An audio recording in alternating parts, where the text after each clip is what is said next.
ನಮಸ್ತೆ ಸ್ನೇಹಿತರೆ, P R ಅಕಾಡೆಮಿಗೆ ಸ್ವಾಗತ. ನೀವೇನಾದರೂ ಸರ್ಕಾರಿ ಹುದ್ದೆ ಹುಡುಕ್ತಾ ಇದ್ದೀರಾ?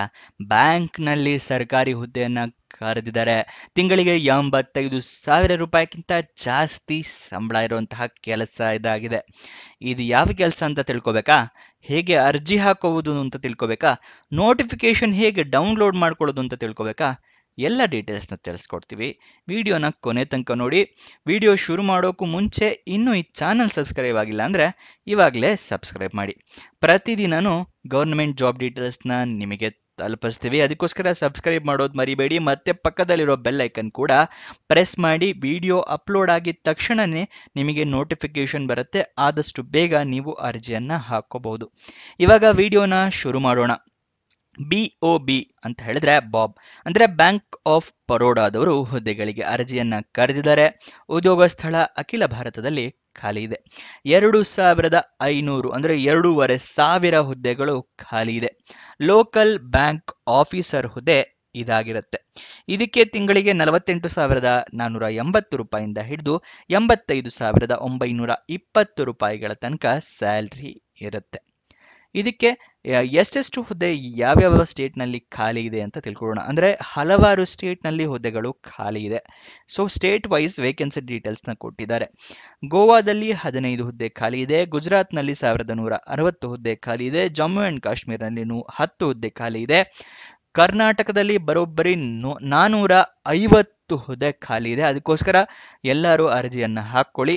ಇನ್ನೊಂದೆರಡು ಹುದ್ದೆ ಹೇಳ್ತೀನಿ, ಬೇರೆ ಎಲ್ಲ ನೀವು ಬೇಕು ಅಂದರೆ ಈ ವೆಬ್ಸೈಟ್ನ ಚೆಕ್ಔಟ್ ಮಾಡ್ಕೋಬೋದು. ಕೇರಳ 50, ಮಹಾರಾಷ್ಟ್ರ 485, ಒಡಿಶಾ 60, ಈ ಥರ ಬೇರೆ ಬೇರೆ ಸ್ಟೇಟ್ಗಳಲ್ಲೂ ಕೂಡ ಹುದ್ದೆಗಳು ಖಾಲಿ ಇದೆ. ಟೋಟಲ್ 2,500 ಹುದ್ದೆಗಳು.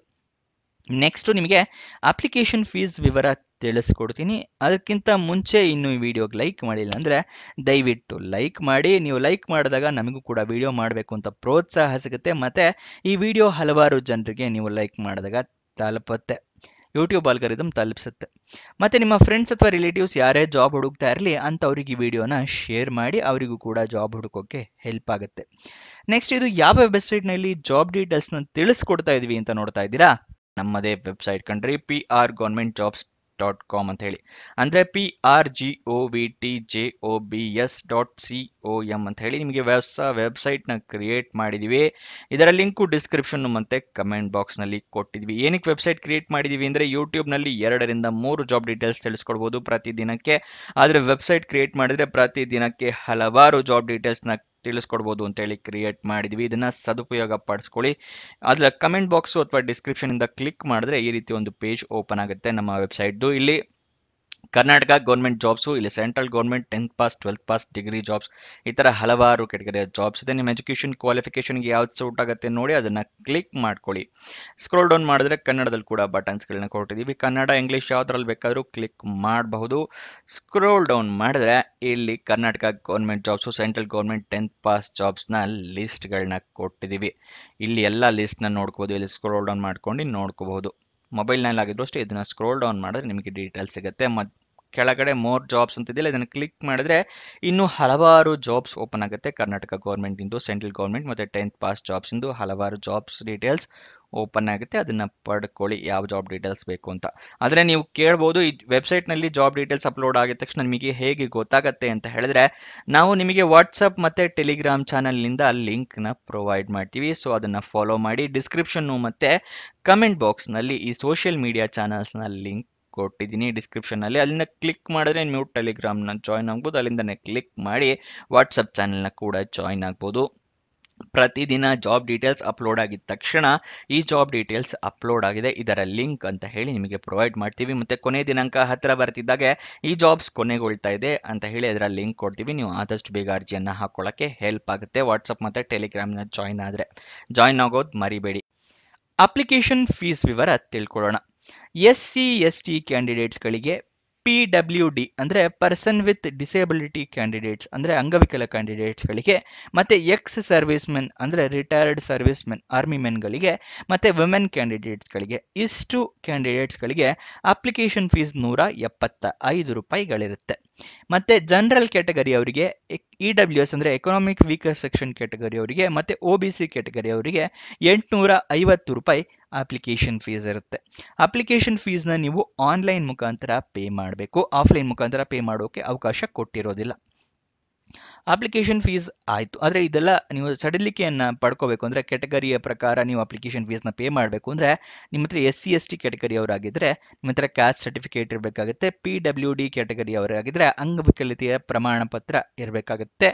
ಈ ESM ಅಂತ ಹೇಳಿದ್ರೆ ಎಕ್ಸ್ ಸರ್ವಿಸ್ ಮೆನ್ ಅಂತ ಹೇಳಿ, so retirement ex service men certificate ಇರಬೇಕಾಗತ್ತೆ ನಿಮ್ಮ ಹತ್ರ, ಗೊತ್ತಾಯ್ತಲ್ವಾ? EWS OBC ಜನರಲ್ ಆದರೆ ಬೇಡ, ಯಾಕಂದರೆ ಎಲ್ಲರಿಗೂ ಕೂಡ 850 ರೂಪಾಯಿನೇ ಇರುತ್ತೆ. ಸೆಲೆಕ್ಷನ್ ಪ್ರೋಸೆಸ್ನ ನೋಡೋದಾದರೆ ಆನ್ಲೈನ್ನಲ್ಲಿ ಒಂದು ಟೆಸ್ಟ್ ಇರುತ್ತೆ, ಅದನ್ನು ನೀವು ಅಟೆಂಡ್ ಮಾಡಬೇಕಾಗುತ್ತೆ ಈ ಸೆಲೆಕ್ಷನ್ ಪ್ರೋಸೆಸ್ನಲ್ಲಿ. ಅದಾದ ನಂತರ ಗ್ರೂಪ್ ಡಿಸ್ಕಷನ್ ಇರುತ್ತೆ, ಅದಾದ ನಂತರ ನಿಮಗೆ ಇಂಟರ್ವ್ಯೂನ ತಗೋತಾರೆ. ಇದಿಷ್ಟು ಸೆಲೆಕ್ಷನ್ ಪ್ರೋಸೆಸ್.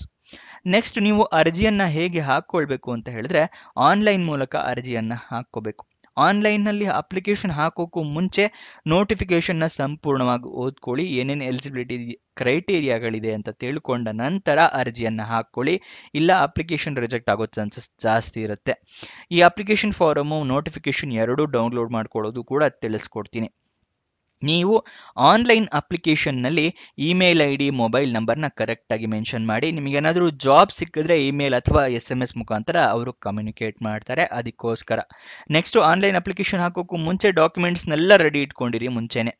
ಏನೇನು ಅಂತ ಹೇಳ್ತಾ ಇದ್ದೀನಿ. ID ಪ್ರೂಫಿಗೆ ಆಧಾರ್ ಕಾರ್ಡ್, ವೋಟರ್ ID ಅಥವಾ ಪಾನ್ ಕಾರ್ಡ್, ಏಜ್ ಪ್ರೂಫಿಗೆ SSLC ಮಾರ್ಕ್ಸ್ ಕಾರ್ಡ್, ಎಜುಕೇಷನ್ ಕ್ವಾಲಿಫಿಕೇಷನ್ಗೆ ಮಾರ್ಕ್ಸ್ ಕಾರ್ಡು, ಸರ್ಟಿಫಿಕೇಟ್ಸ್ ಎಲ್ಲ ರೆಡಿ ಇಟ್ಕೊಳ್ಳಿ. ರೀಸೆಂಟ್ ಪಾಸ್ಪೋರ್ಟ್ ಸೈಜ್ ಫೋಟೋಗ್ರಾಫ್ ಇಟ್ಕೊಂಡ್ರಿ. ನೆಕ್ಸ್ಟ್ ನಿಮ್ಮ ಎಕ್ಸ್ಪೀರಿಯನ್ಸ್ ಇದ್ರೆ ಎಕ್ಸ್ಪೀರಿಯನ್ಸ್ ಸರ್ಟಿಫಿಕೇಟ್ ಇಟ್ಕೊಳ್ಳಿ. ನೆಕ್ಸ್ಟ್ ನಿಮ್ಮ ಕ್ಯಾಟಗರಿಯ ಪ್ರಕಾರ ಅಪ್ಲಿಕೇಶನ್ ಫೀಸ್ನ ಪೇ ಮಾಡಿ. ಮತ್ತು ನಾನು ಹೇಳಿದ ಸರ್ಟಿಫಿಕೇಟ್ ಕೂಡ ರೆಡಿ ಇಟ್ಕೊಳ್ಳಿ, ಕ್ಯಾಸ್ಟ್ ಇನ್ಕಮ್ ಸರ್ಟಿಫಿಕೇಟ್ ಎಲ್ಲ ರೆಡಿ ಇಟ್ಕೊಳ್ಳಿ. ನೆಕ್ಸ್ಟ್ ಅಪ್ಲಿಕೇಶನಲ್ಲಿ ಏನಾದರೂ ತಪ್ಪಾಗಿದ್ದರೆ ತಿದ್ದುಪಡಿ ಮಾಡಿ, ಎಲ್ಲ ಕರೆಕ್ಟ್ ಆಗಿದೆಯಾ ಅಂತ ಚೆಕ್ ಮಾಡಿ, ರೀಚೆಕ್ ಮಾಡಿ, ಆಮೇಲೆ ಸಬ್ಮಿಟ್ ಬಟನ್ನ ಕ್ಲಿಕ್ ಮಾಡಿ. ಸಬ್ಮಿಟ್ ಬಟನ್ನ ಕ್ಲಿಕ್ ಮಾಡಿದ ನಂತರ ಅಪ್ಲಿಕೇಶನ್ ನಂಬರ್ ಅಥವಾ ರೆಫರೆನ್ಸ್ ನಂಬರ್ ಆ ಥರ ಏನಾದರೂ ಬಂದರೆ ಅದನ್ನು ಬರೆದಿಟ್ಕೊಳ್ಳಿ ಅಥವಾ ಫೋಟೋ ತೊಗೊಂಡು ಇಟ್ಕೊಳ್ಳಿ, ನಿಮ್ಮ ಫ್ಯೂಚರ್ ರೆಫರೆನ್ಸಿಗೆ ಬೇಕಾಗುತ್ತೆ. ಮತ್ತು ಡಾಕ್ಯುಮೆಂಟ್ಸ್ ಎಲ್ಲ ರೆಡಿ ಇಟ್ಕೊಳ್ಳೋಕೆ ಹೇಳಿದೆ, ಎಲ್ಲರದು ಸ್ಕ್ಯಾನ್ಡ್ ಕಾಪೀಸ್ ಇಟ್ಕೋಬೇಕು. ಪ್ರಿಂಟ್ಔಟ್ ತೊಗೊಂಡು ಇಟ್ಕೊಂಡ್ರೆ ಉಪಯೋಗ ಆಗೋದಿಲ್ಲ. ಮೊಬೈಲ್ನಲ್ಲೇ ಅರ್ಜಿ ಹಾಕ್ತೀರಾ ಅಂದರೆ ಎಲ್ಲ ಡಾಕ್ಯುಮೆಂಟ್ಸ್ದು ಕೂಡ ಫೋಟೋ ತೊಗೊಂಡು ಇಟ್ಕೊಳ್ಳಿ. ಅಪ್ಲಿಕೇಶನ್ ಓಪನ್ ಆಗಿದ್ದು 4 ಜುಲೈ 2025ಕ್ಕೆ, ಕೊನೆಯ ದಿನಾಂಕ 24 ಜುಲೈ 2025ಕ್ಕೆ ಕೊನೆಗೊಳ್ತಾ ಇದೆ. ಅಪ್ಲಿಕೇಶನ್ ಫೀಸ್ ಪೇ ಮಾಡೋಕ್ಕೂ ಕೂಡ ಅವತ್ತೇ ಕೊನೆಯ ದಿನಾಂಕ ಆಗಿರುತ್ತೆ. ನೋಟಿಫಿಕೇಶನ್ ಡೌನ್ಲೋಡ್ ಮಾಡೋದು ತಿಳಿಸ್ಕೊಡ್ತಾ ಇದ್ದೀನಿ, ಇಲ್ಲಿ ಹೋಮ್ ಪೇಜಿಂದಾನೇ ತಿಳಿಸ್ಕೊಡ್ತಾ ಇದ್ದೀನಿ ನೋಡಿ. ಇಲ್ಲಿ ಸ್ಕ್ರೋಲ್ ಡೌನ್ ಮಾಡಿ, ಕರ್ನಾಟಕ ಗೌರ್ಮೆಂಟ್ ಜಾಬ್ಸ್ ಕೆಳಗಡೆ BOB ಅಂತ ಇದೆಯಲ್ಲ, bank of Baroda government jobs, ಅದನ್ನು ಕ್ಲಿಕ್ ಮಾಡಿದ್ರೆ ಈ ರೀತಿ ಪೇಜ್ ಓಪನ್ ಆಗುತ್ತೆ. ಇಲ್ಲಿ ಸ್ಕ್ರೋಲ್ ಡೌನ್ ಮಾಡಿ ಫುಲ್ ಕೆಳಗಡೆ ಬಂದರೆ ನಿಮಗೆ ಅಫಿಷಿಯಲ್ ನೋಟಿಫಿಕೇಶನ್ PDF ಅಂತ ಇದೆ. ಇಲ್ಲಿ ನೀಲಿ ಕಲರ್ ಬಟನ್ ಇದೆಯಲ್ಲ ಅದರ ಪಕ್ಕದಲ್ಲಿ, ಅದನ್ನು ಕ್ಲಿಕ್ ಮಾಡಿ ನಿಮಗೆ PDF ಡಾಕ್ಯುಮೆಂಟ್ ಓಪನ್ ಆಗುತ್ತೆ. ಇಲ್ಲಿ ಡೀಟೇಲ್ಸ್ ಅಂತ ತಿಳ್ಕೋಬಹುದು, PDFನ ಡೌನ್ಲೋಡ್ ಕೂಡ ಮಾಡ್ಕೋಬಹುದು, ಗೊತ್ತಾಯ್ತಲ್ವಾ? Next application online apply online ಅಂತಿದೆಯಲ್ಲ, ಇದು ಅಪ್ಲಿಕೇಶನ್ನ ಲಿಂಕ್ ಆಗಿರುತ್ತೆ. ಇದರ ಪಕ್ಕ ನೀಲಿ ಕಲರ್ ಬಟನ್ ಇದೆಯಲ್ಲ, ಇದನ್ನು ಕ್ಲಿಕ್ ಮಾಡಿ ನಿಮಗೆ ಅಪ್ಲಿಕೇಶನ್ ಓಪನ್ ಆಗುತ್ತೆ. ಇಲ್ಲಿ ರಿಜಿಸ್ಟರ್ ನಂಬರು ಮತ್ತು ಪಾಸ್ವರ್ಡ್ ಹಾಕಿ. ನೀವು ಮೊದಲನೇ ಸಲ ಅಪ್ಲಿಕೇಶನ್ ಹಾಕ್ತಾ ಇದ್ದೀರಾ, ರಿಜಿಸ್ಟ್ರೇಷನ್ ಆಗಿಲ್ಲ ಅಂತ ಹೇಳಿದ್ರೆ click here for new registration ಇದೆಯಲ್ಲ, ಅದನ್ನು ಕ್ಲಿಕ್ ಮಾಡಿ ಫಸ್ಟ್ ರಿಜಿಸ್ಟ್ರೇಷನ್ ಆಗಿ, ಅದಾದ ನಂತರ ಇಲ್ಲಿ ಲಾಗಿನ್ ಆದಮೇಲೆ ನಿಮಗೆ ಅಪ್ಲಿಕೇಶನ್ ಓಪನ್ ಆಗುತ್ತೆ. ಗೊತ್ತಾಯ್ತಲ್ವಾ ಹೇಗೆ ಅಪ್ಲಿಕೇಶನ್ ಹಾಕ್ಕೋಬೇಕು ಅಂತ ಹೇಳಿ. ಇವಾಗ ನೆಕ್ಸ್ಟ್ ಡೀಟೇಲ್ಸ್ ಅಂತ ತಿಳ್ಕೊಳ್ಳೋಣ. ಅಫಿಷಿಯಲ್ ವೆಬ್ಸೈಟ್ ಅಡ್ರೆಸ್ ಬೇಕು ಅಂದರೆ bankofbaroda.in, ಸ್ಪೆಲ್ಲಿಂಗ್ ಬೇಕು ಅಂದರೆ ಹೇಳ್ತೀನಿ, BANKOFBARODA.in. ಇದು ಅಫಿಷಿಯಲ್ ವೆಬ್ಸೈಟ್ನ ಅಡ್ರೆಸ್ ಆಗಿರುತ್ತೆ. ಅಲ್ಲಿಂದ ಕೂಡ ನೀವು ಜಾಬ್ ಡೀಟೇಲ್ಸ್ ತಿಳ್ಕೋಬಹುದು. ಇವಾಗ ವಯೋಮಿತಿ ಡೀಟೇಲ್ಸ್ ಏನಿರುತ್ತೆ ಅಂತ ತಿಳ್ಕೊಳ್ಳೋಣ. ಮಿನಿಮಮ್ 21 ವರ್ಷ ಆಗಿರಬೇಕು, ಮ್ಯಾಕ್ಸಿಮಮ್ 30 ವರ್ಷದವರು ಕೂಡ ಅರ್ಜಿಯನ್ನು ಹಾಕ್ಕೋಬಹುದು. 21 ವರ್ಷ ನಿಮಗೆ 1 ಜುಲೈ 2025ಕ್ಕೆ ಆಗಿರಬೇಕಾಗುತ್ತೆ, ಅದರ ನಂತರ ಆಗೋ ಹಾಗಿದ್ರೆ ಅರ್ಜಿಯನ್ನು ಹಾಕೊಳ್ಳೋದಕ್ಕಾಗೋದಿಲ್ಲ. ನೆಕ್ಸ್ಟ್ ವಯೋಮಿತಿ ಸಡಿಲಿಕೆ ಕೂಡ ಕೊಟ್ಟಿದ್ದಾರೆ. OBC ಕ್ಯಾಟಗರಿಯವರಿಗೆ 3 ವರ್ಷದ ಸಡಿಲಿಕೆ ಇದೆ, SC/ST ಕ್ಯಾಟಗರಿಯವರಿಗೆ 5 ವರ್ಷದ ಸಡಿಲಿಕೆ ಇದೆ. PWBD ಅಂದರೆ ಅಂಗವಿಕಲ ಕ್ಯಾಂಡಿಡೇಟ್ಸ್ಗಳಿಗೂ, ಜನರಲ್ ಕ್ಯಾಟಗರಿ ಅಥವಾ EWS ಕ್ಯಾಟಗರಿ ಆಗಿದ್ರೆ 10 ವರ್ಷಗಳ ಸಡಿಲಿಕೆ ಇದೆ.